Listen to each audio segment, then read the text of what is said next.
really want you to do first of all is grab.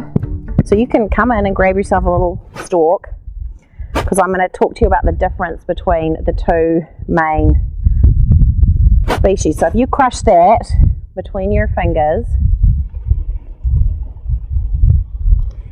and smell it, tell me what you smell. Lavender. Someone was going to say that. But what are the notes that you smell? Can you smell anything distinct from lavender? It's camphorous. So you think it's camphorous. Okay, that's awesome. Come over here. Okay, so now... What is this? That was head coat. That's head coat. So now grab some of this. It's an angustifolia. It's angustifolia, yeah. So now grab this and crush some of this in your hand, ideally in the other hand. So you don't, and smell that. So now what do you smell? It's lighter, much lighter. Yeah. Yeah, sharper. Sharper, right? Yeah. So that sharp smell, that's actually camphor. Yeah. Because this is intermedia, this is Provence, and this has about 40% camphor in the essential oil. The head coat that we were smelling, that has about 0.1%, if that. Sometimes it's as low as 0.04. And the largest constituent in the essential oil from the head coat and from most angustifolias is the linalool acetate. And of course it's the linalool acetate which makes it relaxing, and it's a great anti-inflammatory and good for burns, whereas the intermedia with all this camphor is actually stimulating. So if you encounter people that say, well, I tried lavender, it didn't work for me, it didn't put me to sleep at all, they're probably using lavandin, because lavandin gives a much higher yield. So a lot of essential oil that you find out on the market, unless it's labelled with the Latin binomial name, which is, your Lavandula intermedia or angustifolia, and preferably even as far as to give their variety, then if it's not labelled like that, it's quite likely going to be an intermedia species. So there are a couple of intermedia species that are more like angustifolia. Arborealis is one they grow in Provence that has less camphor and a little more linalool acetate, but it just doesn't get nearly the same. And of course the yield from this is 2 to 3 times, if not more, than what you'll get off an angustifolia, which is why they grow it for commercial production. So is this considered French? No, this is considered French. So the common names are very misleading. Yes. There's French lavender, there's English lavender, and some people think that is intermedia and angustifolia, but it isn't. There's just, they also sometimes call angustifolia Lavandula vera, and vera of course means true, so they call that true lavender. French lavender, and the French lavender in France is angustifolia, so that's actually English lavender, use that, which is why you just have to use the Latin binomial name, and that's where you have Lavandula intermedia, which is actually a cross between spike lavender, and which is Lavandula spicata, and Lavandula angustifolia.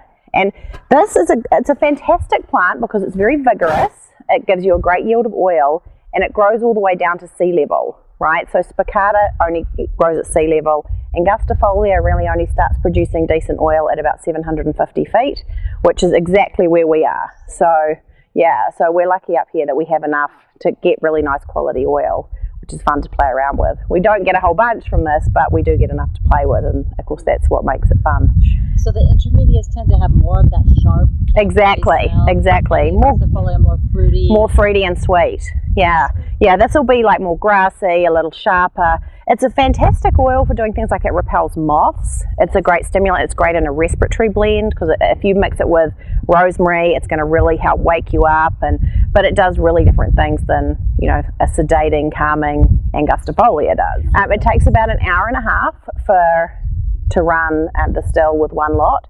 So the sooner we get cutting with this lot, the sooner we'll get going. Get to take home a little vial. Hopefully. What we're doing here this morning is we're about to harvest lavender, and really when you harvest any botanical for any reason, not just essential oil distillation, it's a great way to keep your hands free and to create a wonderful pouch in front of you so you can harvest and easily move through the fields. And particularly if you're in like rough terrain, we were actually using these up in the hills above Nice. That's where I first learned about this technique, used by a professional distiller up there who was wildcrafting. And then, you know, once I learned it, it just seemed such a great thing to carry on and share with other people. So It's awesome.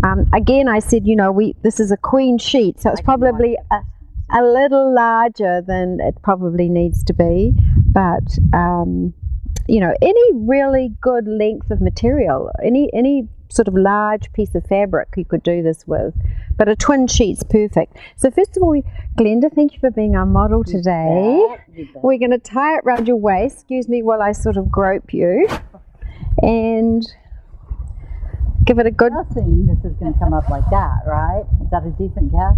yes, and you're going to cross it. So you're going to then grab an end There's an end. and cross it over your front, and this end, and cross it over this front, and then Really cool. we're going to diagonally around so they can see we're what's going to diagonally connect these. This is where my sailing knots come into handy. Right over left and left over right. Yeah, Something, exactly. yes. Yeah. Any old knot will do. And don't tie it so tight that you can never get it off again. No, really.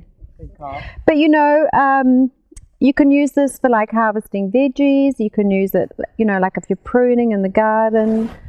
Really, any Baby toys. anywhere you want to have a hands-free experience. And then hopefully Yep. we've created a nice pouch for you in here.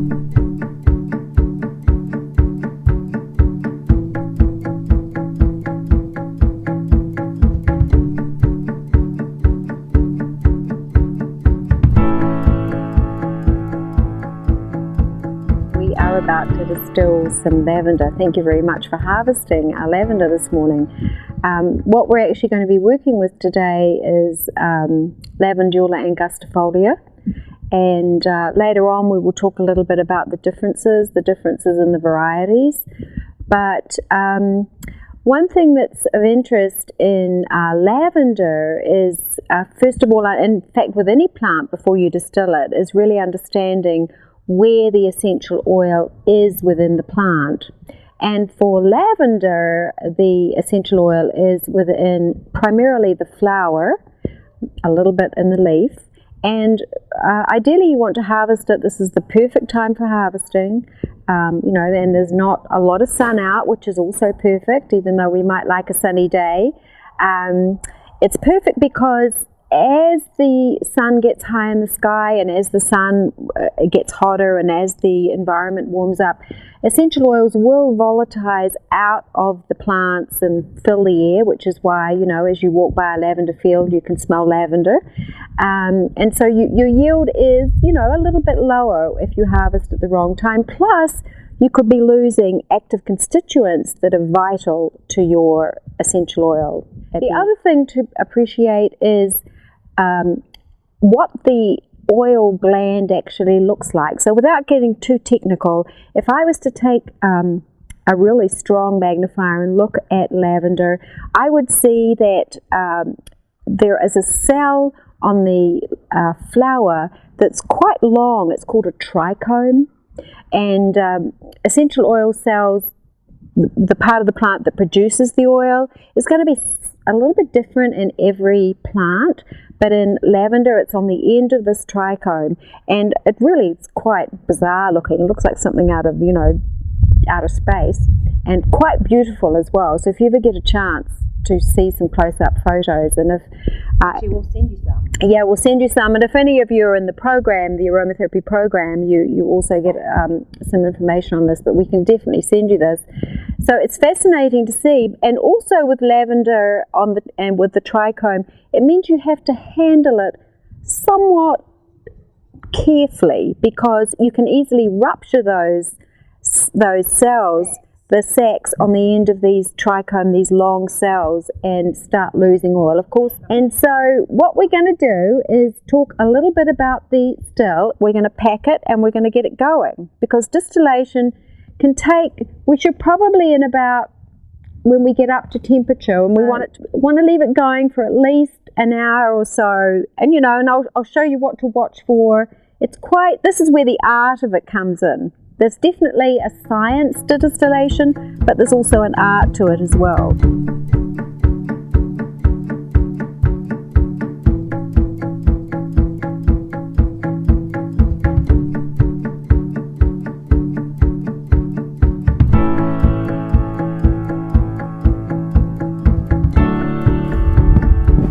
Now, one of the things that's important when you pack still is that you don't get any steam leaks, because if you get a steam leak, not only is it inefficient, but you're losing your material through that steam leak.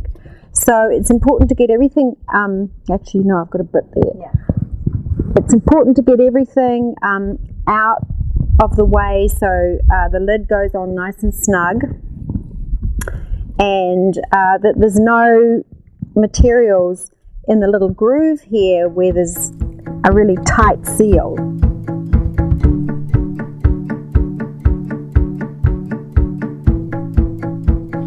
So really good question. Carolyn asked, she asked, what is the difference distilling in copper or steel or iron or another material? And actually I've seen it, yes, glass. I've also seen a wood distillery down in Paraguay.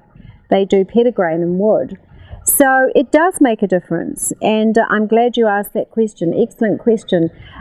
Each material will give you a slightly different end product because there is a chemical reaction with the botanical and with the essential oil. And with something like lavender, when you distill it in copper, you don't get that really kind of sulfury, grassy note that you can sometimes smell in fresh lavender. I think it sweetens the lavender. If you do it in glass or in stainless steel, you definitely notice the difference. It's a different aromatic experience. So copper stills are really expensive, so you don't usually find them in large scale production.